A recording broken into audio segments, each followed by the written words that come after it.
What if I told you the kid who scored one of the greatest goals in Manchester United's modern history was almost released by the club before anyone even knew his name? Pause. Alejandro Garnacho, the bicycle kick against Everton that stopped the football world in its tracks. The swagger, the confidence, the number that United fans now sing his name for.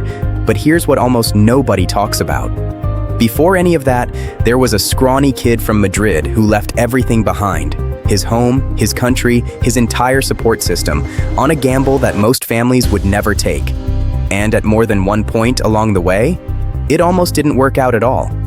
So today, I want to tell you the real story behind Alejandro Garnacho, not just the viral goal, the journey nobody expected, the one Manchester didn't see coming.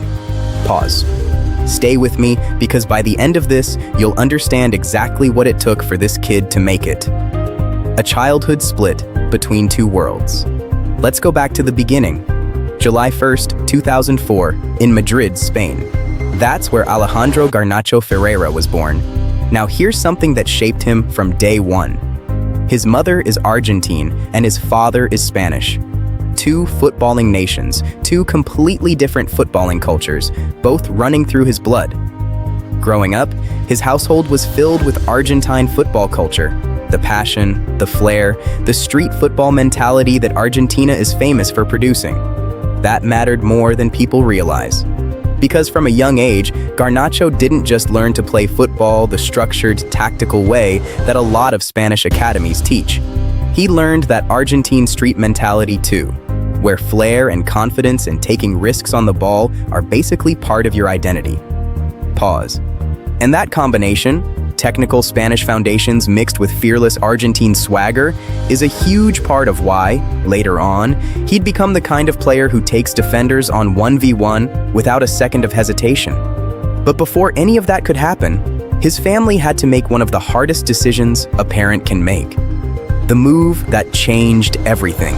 When Garnacho was still a kid, his family made the decision to move from Madrid to Getafe, and he joined the youth academy at Atletico Madrid's rivals. Well, actually, his early football education came through smaller academies before catching the eye of bigger clubs. But here's the twist that changed the entire trajectory of his life. Manchester United came calling. Now think about what that actually means for a family. Manchester United's academy scouts had identified this teenager as a special talent, and they wanted him to move to England. Not for a trial, not for a short visit. They wanted him to relocate his entire life to Manchester, to join their academy system at a young age, in a country where he didn't speak the language fluently, away from every friend and family member he'd ever known. That's an enormous decision, because for every wonder kid who moves abroad and becomes a superstar, there are countless others who move away too young, struggle with homesickness, isolation, culture shock, and never recover their footballing development. It's one of the biggest risks in youth football. Pause.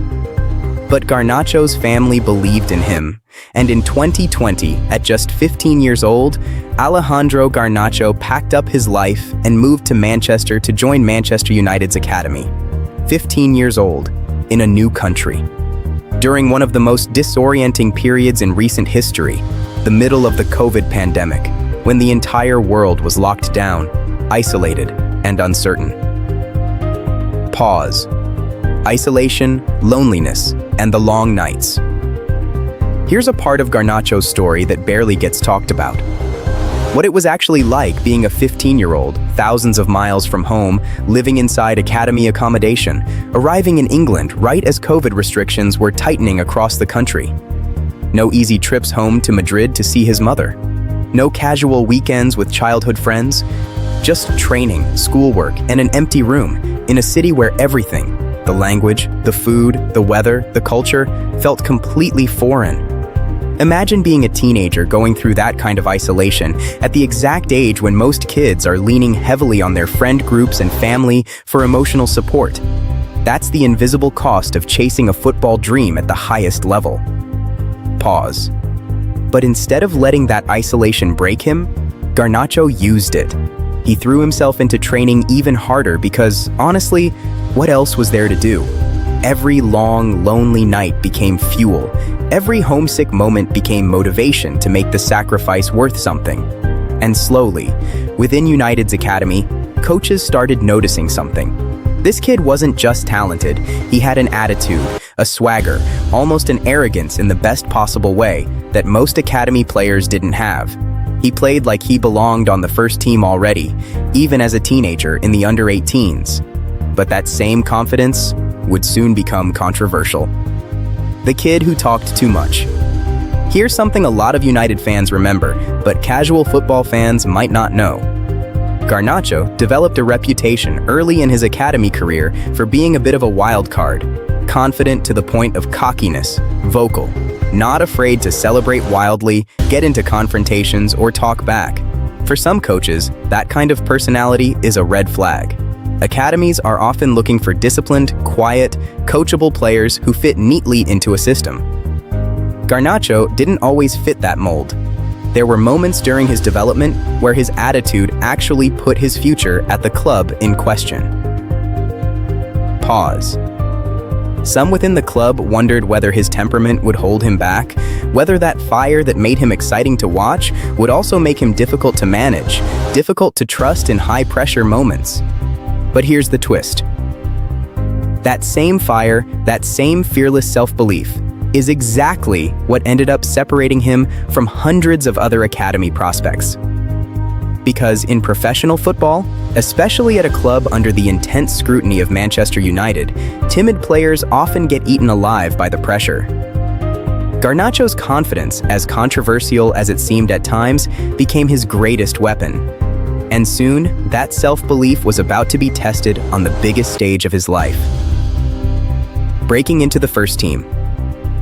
By 2022, Garnacho had become one of the standout performers in United's academy and reserve sides. Coaches at first-team level started noticing him during training sessions. And then, the moment arrived. On September 7th, 2022, Alejandro Garnacho made his first-team debut for Manchester United in the Europa League at just 18 years old. Pause. Now here's the part that a lot of fans don't realize. Breaking into Manchester United's first team isn't like breaking into most other clubs. This is one of the most scrutinized, most historically significant clubs in world football. Every young player who steps onto that pitch is compared to the legends who wore the shirt before them.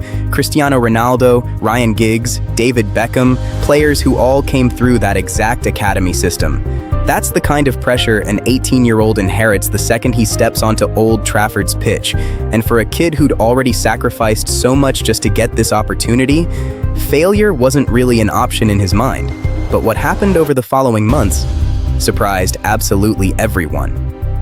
The bicycle kick that changed everything. Fast forward to January 2023. Manchester United hosting Everton, the score level. And then, Garnacho receives a cross at the back post, and instead of a simple header or a routine finish, he launches into a full bicycle kick. Pause. The ball smashes into the net.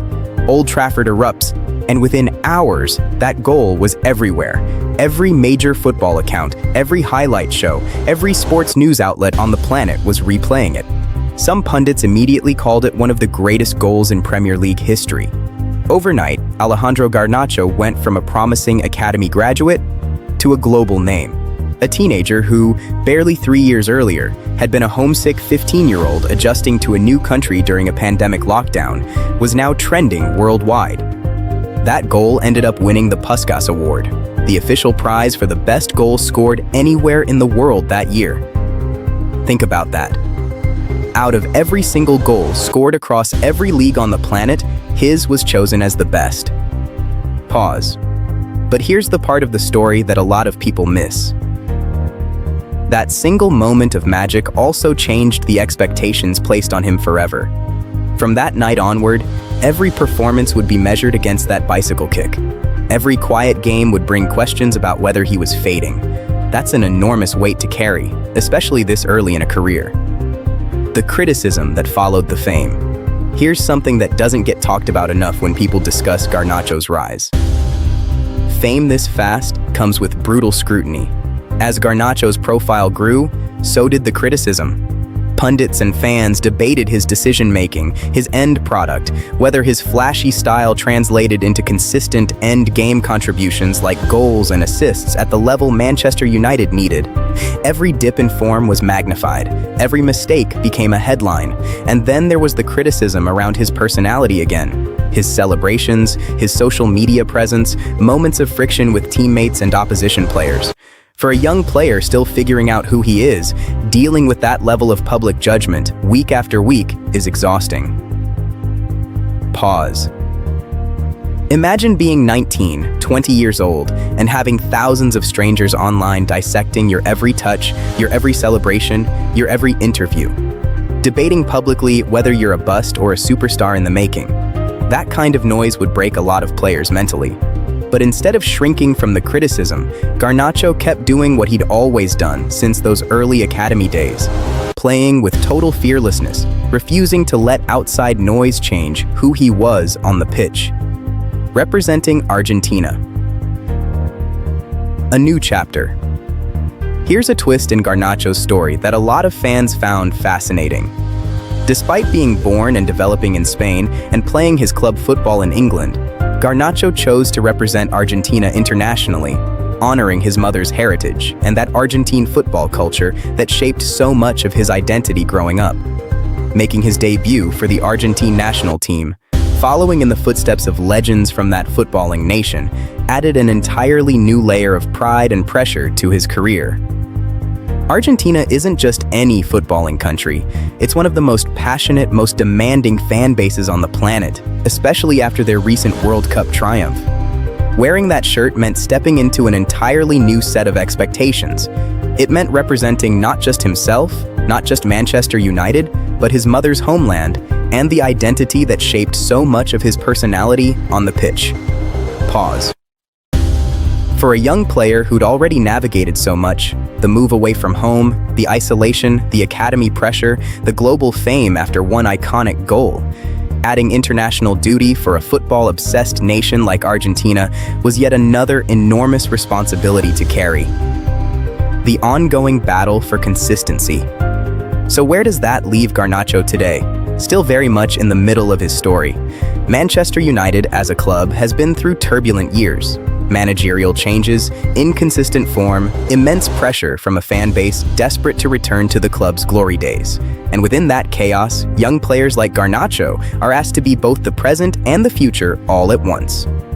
Pause. There have been transfer rumors, links away from the club, speculation about whether he fits into United's long-term plans. That kind of uncertainty for a player who sacrificed his entire childhood normalcy just to make it at this club adds yet another layer of emotional weight to his journey. But here's what makes his story genuinely compelling to follow. Garnacho is still incredibly young, still developing, still capable of becoming exactly the kind of generational talent that Bicycle Kick suggested he could be, or, like so many wonder kids before him, still at risk of being remembered as a player who flashed brilliance once, but never fully delivered on the promise.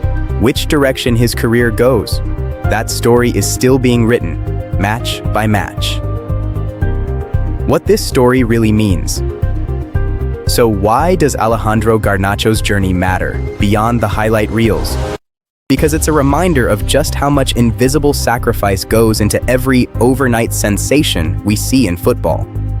Nobody sees the 15-year-old boy alone in a foreign country during a global pandemic, missing his mother, missing his friends, missing everything familiar, just to chase a dream that had absolutely no guarantee of working out. Pause. Nobody sees the academy coaches who doubted whether his fiery personality would hold him back. Nobody sees the quiet nights of homesickness that came before the loudest nights of celebration. All people saw was one incredible bicycle kick. But behind that single moment was years of sacrifice that Manchester never fully expected to produce a player like this. Pause. So next time you watch Alejandro Garnacho take on a defender with that same fearless swagger, remember the homesick 15-year-old who left everything behind to get here. Remember that nothing about this rise was guaranteed. Pause. If this story gave you a new appreciation for what's really behind the highlight clips, hit that subscribe button because there are so many more untold stories like this one still waiting to be told. Thanks for watching. I'll see you in the next one.